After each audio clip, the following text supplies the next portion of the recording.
All right, so I'm going to start with stanza 1 of chapter 9. And in the Bhagavad Gita, it's always like Krishna is asking us to put his words to the test in daily life. He asks us to try to experience everything. And also he expects us to read this book with full attention. And when he says Arjuna, he's talking to us. He's talking to me. And so I hope that as we go through this book, we feel that there is a responsibility here. Picking up the Gita in itself should be seen as responsibility, not just to soothe our troubled minds in moments of trouble, but out of the deep question, what am I supposed to be doing with my life on this earth? And chapter 9, it's called The Sovereign Lord of All. And verse 1 is, the Blessed Lord said, to you who have overcome the carping spirit, I now reveal the sublime mystery, the eminent and transcendent nature of God. Armed with this intuitive wisdom, you shall escape all evil. It feels that already in the very first sentence that Krishna is inviting us for some introspection by saying, to you who have overcome the carping spirit, I now reveal the sublime mystery. So first question for us is, what is the carping spirit? And second, have you already overcome the carping spirit? And the carping spirit is this tendency that each of us holds to a certain degree that consists of fault finding in ourselves, in others, the world around us, and of petty complaints. And with petty complaints, I mean small-minded complaints. The carping spirit is a spirit that is very difficult to please. It is the tendency to be critical. So it's not about a person who is wholly negative or a person who is really hard to be around. A person with a carping spirit says, for example, oh yes, but, or, oh, isn't this beautiful, but if only, and then fill in the blanks. And the other aspect of a carping spirit is that it creates a closed consciousness.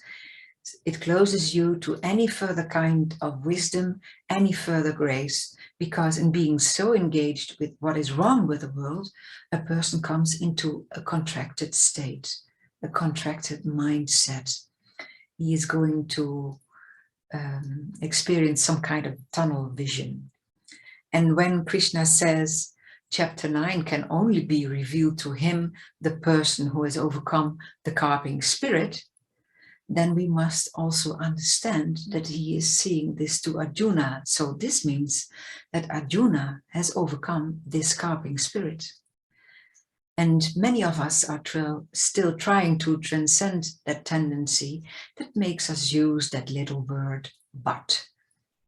It is worthwhile to make a strong effort to overcome the carping spirit, because that but exists. And when that but exists, our little mind is already made up. It has made itself up about the nature of things. When that openness to divine grace does not exist, and it is an attitude that some people have to a certain degree, a little fault finding, and there is this little tendency, so now and then, of complaining. And so that is something that all of us need to think a little about. What is it that Krishna cannot reveal to me, for instance? Because maybe I have this particular tendency in me. Because he says, only then it is within your reach, because you have overcome the carping spirit. And when we look back at all the time where we were in these studies of all these different chapters, it's quite obvious that Krishna has been preparing Arjuna during these 8 chapters. He And with Arjuna, he's also preparing us. And he has given us challenging subjects to talk about, to think about. And from the very beginning, he's telling, don't worry about going into battle with your family on the other side in the war. Do not worry about having to kill them, because nobody really dies. And for some of us, that was already a very big leap to make in the understanding of this scripture. And nowhere during all these 8 chapters has Arjuna rejected a word of what Lord Krishna has said to him. Arjuna has asked to Krishna to explain, to tell him more. How can I do more of this? And I'm yet unable to understand this. Can you please explain this from another viewpoint?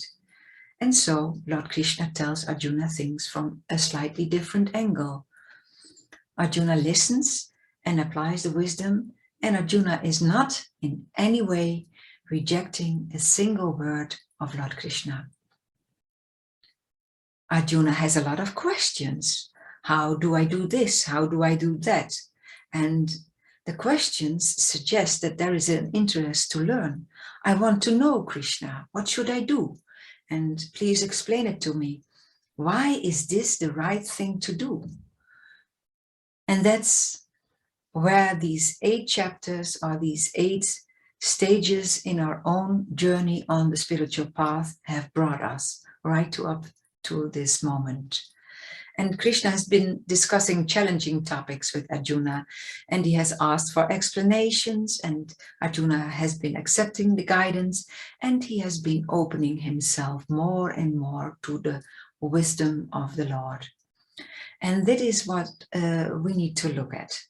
It's not Krishna talking to us through the Bhagavad Gita only. It's Krishna talking to us through every circumstance in life. And where in our own life do we have the yes, but? Where at exactly which moment do we draw that line beyond which we say, I won't do that, I can't do that? Because when we would go beyond that mindset, when we have transcended those thought patterns completely, when it is not in our conscious anymore, then Lord Krishna reveals the sublime mystery. And what is this mystery that Krishna can reveal to those who have overcome the carping spirit? And this mystery is that of the immanent and transcendent nature of God.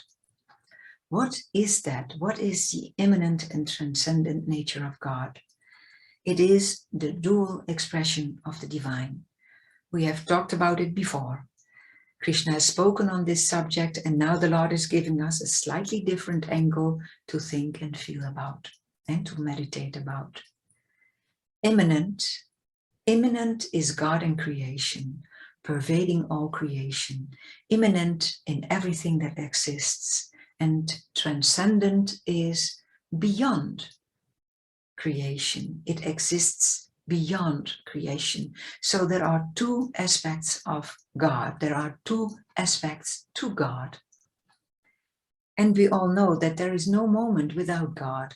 He is in all creation. He is in every atom. He is in the breath that we flows through our body.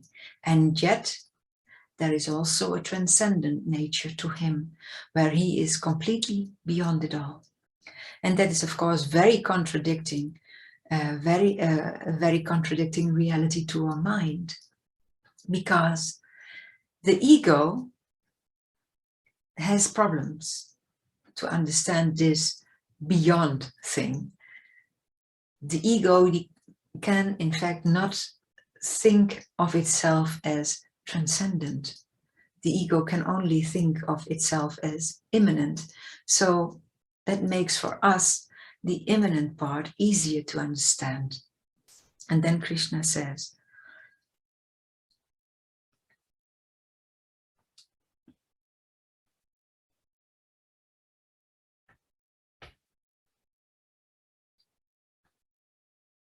armed with this intuitive wisdom, you shall escape all evil. That is a wonderful promise. So this is an understanding Krishna gives us. He says, if you understand this twofold idea of God's existence, then you will escape all evil. And evil is being that downward pulling energy that naturally draws us into delusion. And so we come to verse 2. The way to this realization is the highest of sciences, the secret of secrets, the essence of all dharma, right action. Through yoga methods, easy to perform, this way bestows the direct perception of truth.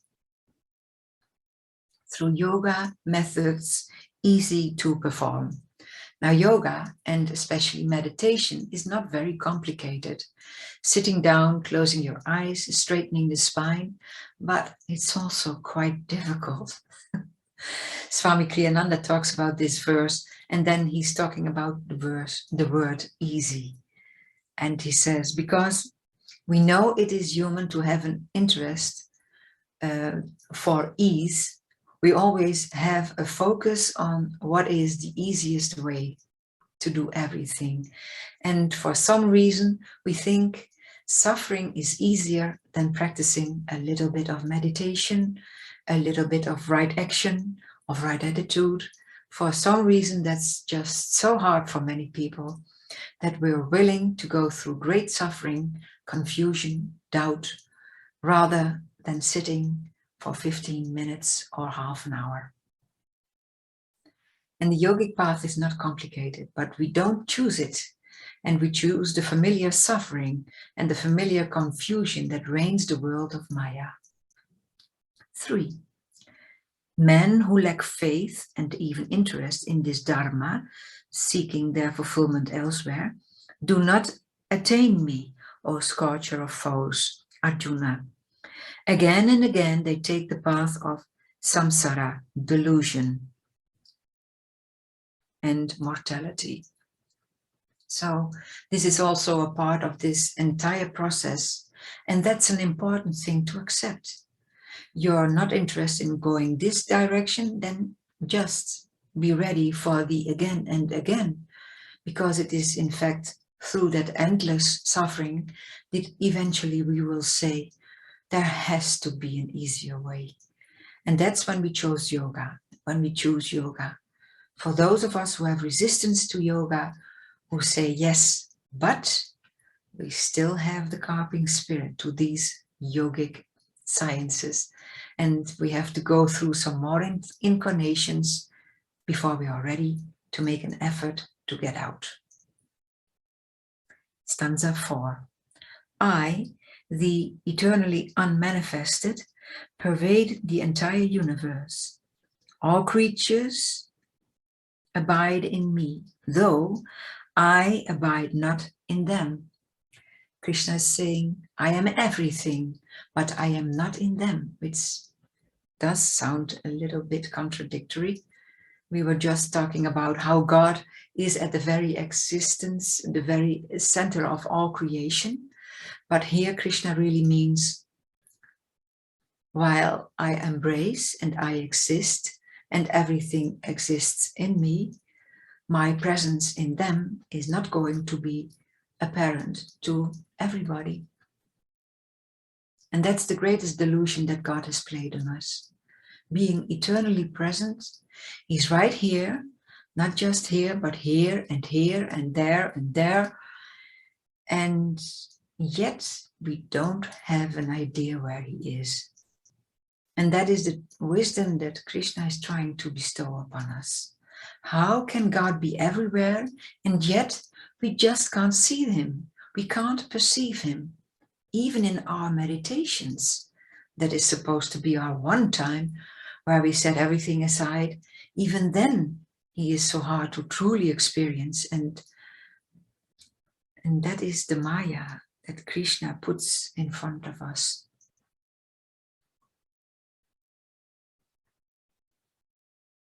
Number 6. No, where am I?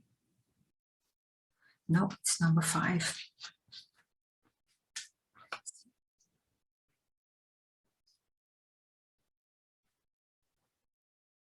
Behold my divine mystery. All beings seem not to exist in me, nor I in them. Yet I am their sole creator and preserver. Mystery, you're with me, I'm with you. You don't know that you're in me, and you don't know that I'm in you, while I'm entirely both your creator and preserver. In a sense, nothing happens without me, not a breath. Sorry.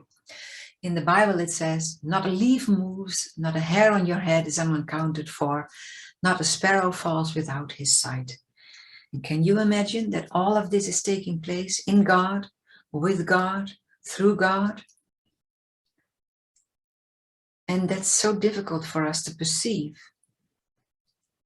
We are what we are, we perceive. How are we so confused about this reality?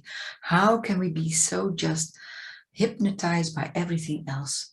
And we ignore where the atoms come from, where sound comes from, what is this ether that pervades all the universe, what's dark matter? The way science is trying to find God is, what is this dark matter? And still they cannot explain why the entire universe is able to exist in this particular state. And still we are not able to take into consideration, to allow the thought that there is a divine presence behind all of it. Even after being in absolute awe of the entire universe of creation itself, it seems that we still are not able to acknowledge a higher reality. And Krishna says, think of it thus. As air moves through space, but is not space, so do all creatures have their being in me, but are not I. All creatures have their being in me, but they are not me. And this is confusing. God in creation and God beyond creation. And that's the yogic path, using God in creation. And this is, of course, the vibration of Om, as Krishna said before, by closing the gates to the body and then abiding entirely in Om. That's the way to get to me. That's the Om vibration we talked about. Perfect spirit and then movement. And from that movement came forth everything that we see and perceive today.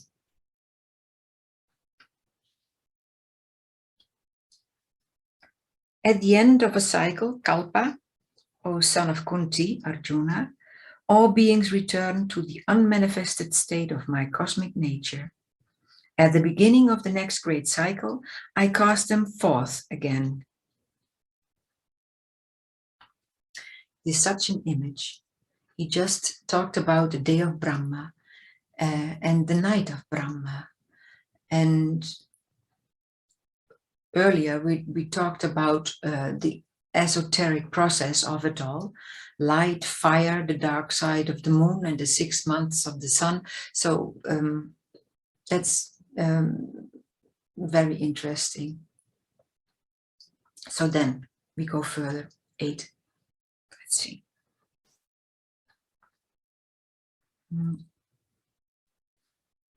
By reawakening again and again my own emanation, Prakriti, I repeatedly produce the vast host of creatures, all subject to nature and to her infinite laws.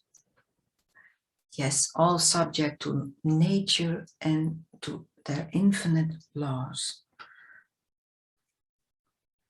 By reawakening and again, so Krishna is talking about eons, billions, trillions of years, if we can even put it in numbers of or any measurement of time. And so he says again and again, my Prakriti.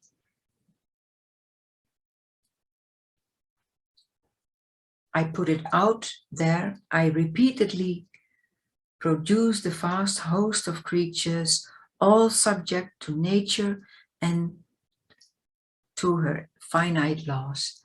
In the autobiography of a yogi, there is this chapter about astrology. And then Sri Yukteswar says, why don't you wear an astrological bracelet? And Yogananda says, I don't believe in astrology. And then Sri Yukteswar talks about these universal laws and that everyone and everybody and everything is governed by it. And then he starts talking about, but you don't want to be governed by it. You don't want to be defined by it. But that's, on the other side, that's who we are. We are defined by these finite laws because we consider the world to be a finite reality.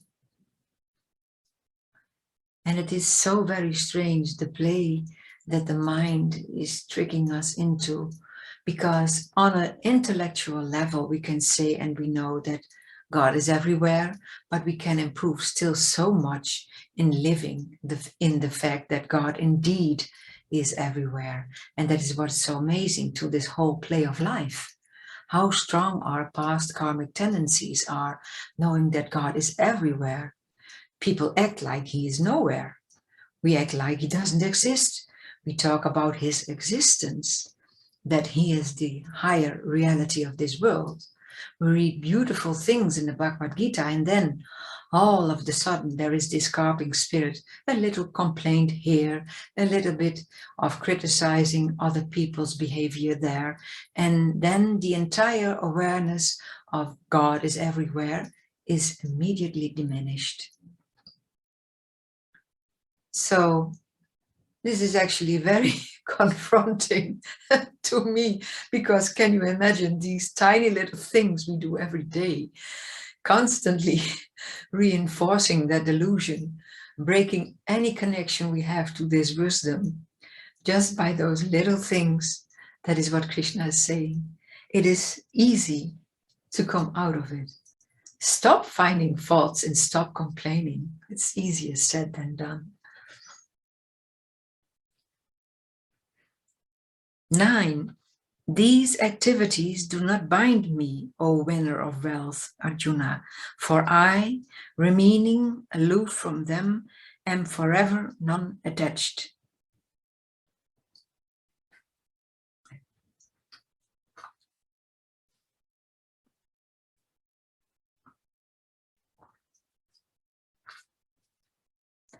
And what's Krishna saying is this: we are a reflection of Krishna, we are a perfectly true reflection of Krishna.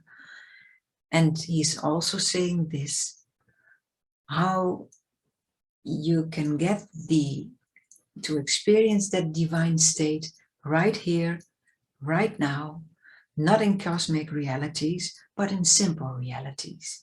And how can we practice that? By this, I am subject to nature, I'm subject to this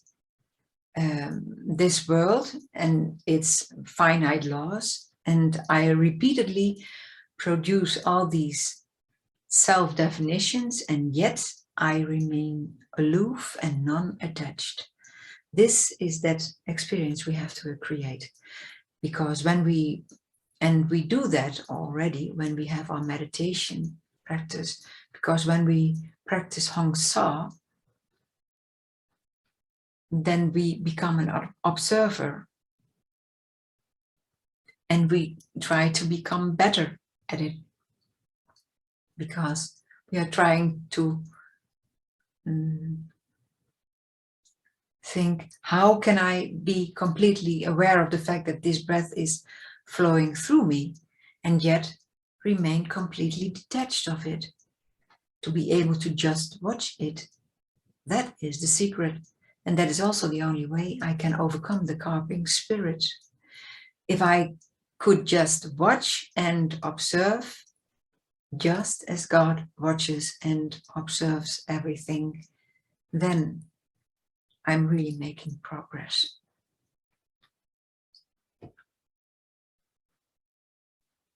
O son of Kunti, Arjuna, it is my impregnating essence alone that makes Mother Nature give birth to both the animate and inanimate. By my power alone, through Prakriti, do the very worlds revolve. Wow. So if you're unable to tune into that other aspect, we are also unable to tune into this. Krishna is saying, if you can tune into me inside, you will be able to tune into me as that omnipresent state of consciousness. And it means if I can tune into not just inside me, but also when I start with perceiving Krishna in absolutely everything and everyone, this is where great spiritual progress comes. And this is also where the Bhagavad Gita is such a beautiful practical guide as well. And in a previous chapter, there is a beautiful stanza. It is in chapter 7, and it's one of my favorites. It's stanza number 14, chapter 7. And it says, after many incarnations, the sage realizes me in my true nature.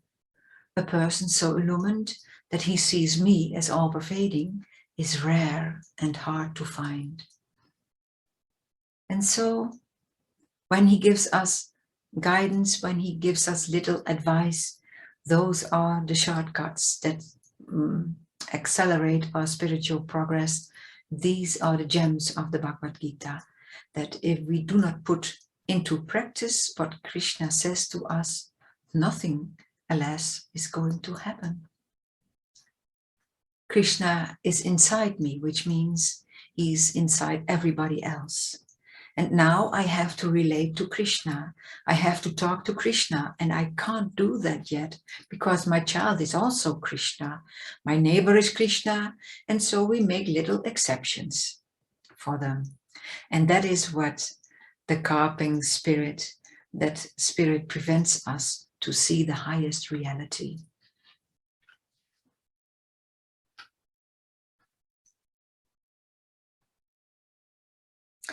Blind to all valid insights, vain in their aspirations, deeds, and thoughts, human beings who were made for a nobler purpose may partake of the nature of monsters and demons.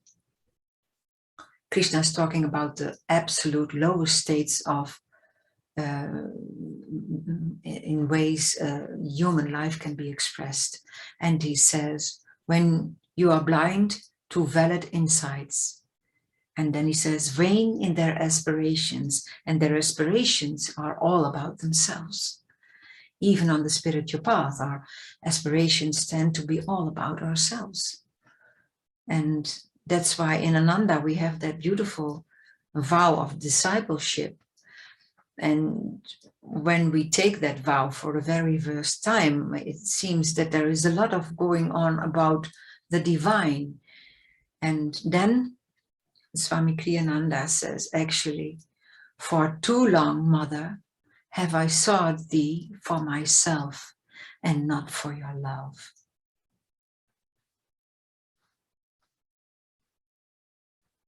And to continue with the comment on this stanza, because what Krishna talks about is that they are vain in their thoughts, they're vain in their deeds, they're vain in their aspirations, and when that vanity sets in, they partake of the nature of monsters and demons.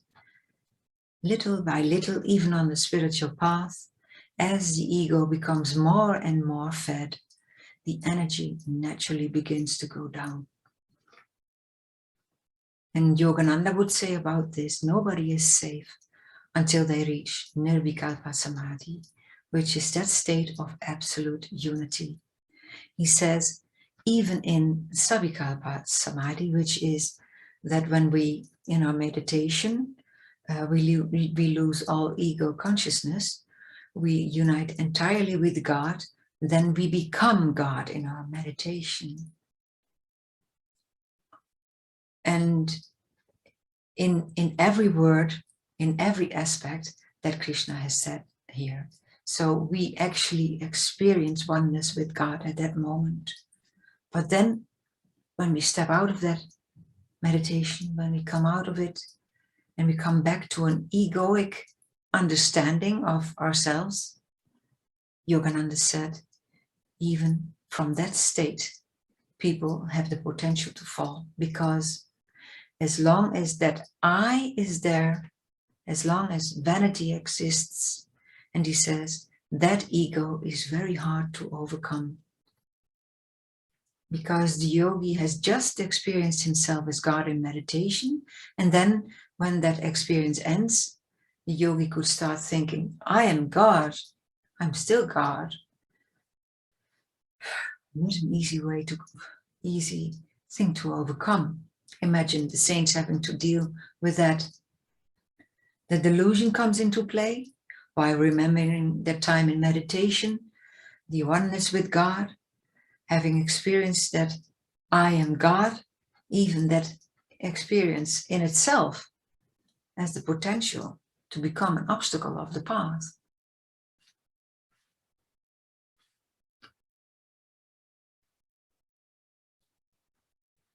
Great souls, however, expressing in their human nature the higher qualities of divinity, pay undeviating homage to me, the imperishable source of all life.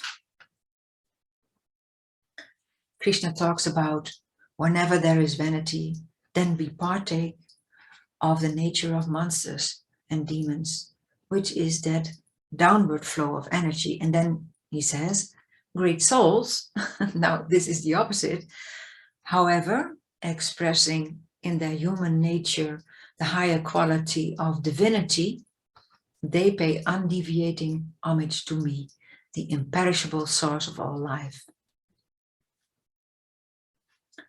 If in our human nature, in everything that we do, our nature right now, as imperfect as it is, and if in this moment, we begin to express higher divine realities, then we are naturally connecting with Krishna. Higher divine realities are simple, but they are not easy to perform, but at least easy to want to perform. And they are, those higher divine qualities are the 8 aspects of God: love, joy, peace, calmness. And if we are in the middle of an argument or some stressful moment or situation, we can stay calm, then Krishna is with us. And when there is a moment when somebody is feeling down and we are able to transmit joy and lift them up again, that is what Krishna is asking of us. This is how in our human nature we can proceed. If we introduce these higher divine realities, these 8 aspects of God, then we are offering ourselves entirely to Krishna. Because there is no vanity in joy when we are joyful. And because when we are joyful, we don't think about why we are joyful. We are not thinking about ourselves. It's only when we are unhappy that we ask all these questions. And Yogananda would say about this, try to attune in everything that you do to those 8 aspects of the divine. And those 8 aspects, there's also wisdom. And wisdom here is pure discrimination. And we have power. That is, when you have a lot of energy, if you can increase the flow of energy, you will automatically not think about yourself too much in any way. And it's when your energy is low that you think about yourself all the time. So power and energy we have, and then there is light and sound. And sound in this context means being in the Om vibration. And maybe it is a good idea when we practice these 8 aspects, because they can really do something for us. And it's amazing how we can take these really deep philosophical chapters into our daily life, because they're so practical. They're telling us simply everyday truths. And Finally, there is a little comment about Swami Kriyananda about the carping spirit. Because he says in this explanation, in the essence of the Bhagavad Gita, he says that having a carping spirit keeps you in a state of forever indecision. It keeps you in a constant confusion and doubt. And that means that you never know what to choose in life, because there is this tendency in each one of us to see the fault, to doubt about that particular thing that we are entangled with in that specific situation. And Krishna is saying here that he is everywhere and in everything. And when we are seeing faults and we are doubting it, it means in a sense that we are judging God's creation. We are having doubts about his way of putting his laws together and so on. And when we start doubting, we can come to the point that we lose faith and trust in the divine hand, and that God indeed exactly knows what we need when we need it. If we start doubting his creation, his play, his movie, Krishna says, we are going to suffer. However, if we do find a way to trust and follow what he has said and put it into motion, for each one of us, there is an opening to enjoy life on a much higher level. And there is a nice exercise to do for this overcoming and transcending of the carping spirit. When we start seeing the fault around us in certain situations, and especially in people, because the first step is seeing the fault in others. And when their faults affect us, the real problem starts. And we may lose ourselves in thoughts like, that might be wrong. I could have done that much better. Let me change it in this other way. Stop those kind of thoughts the moment they appear and do something good. Substitute the fault by two good qualities of the other person. So meaning, think of two good qualities of the other person. So we are able to overcome and transcend that mindset of the carping spirit.